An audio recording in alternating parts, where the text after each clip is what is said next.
Drake Bell is sharing his thoughts on the stars who once backed his abuser.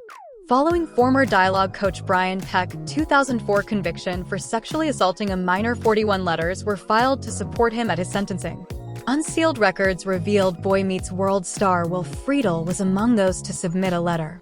Although Friedle has since expressed regret over the decision, Bell, who recently came forward as the victim in Peck case, said the actor's remorse does not change how he feels about the situation.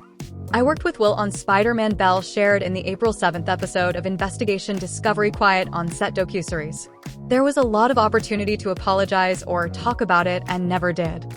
In fact, the Drake and Josh star said not one person who wrote a letter has personally reached out to him.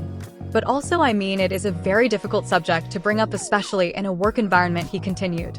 "That's the thing that is hard about this, is because everybody deals with their trauma in different ways.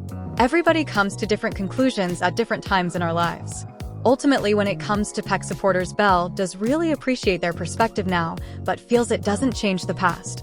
The 37-year-old added of the sentencing, "I mean, that day is so ingrained in my mind."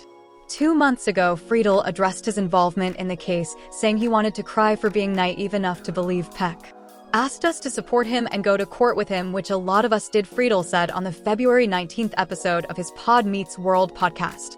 "And we're sitting in that courtroom on the wrong side of everything, of course, having no idea of this, filled with child actors.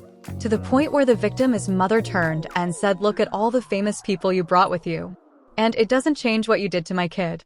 He recalled, 'I just sat there wanting to die, where it was like, what the hell am I doing here?'"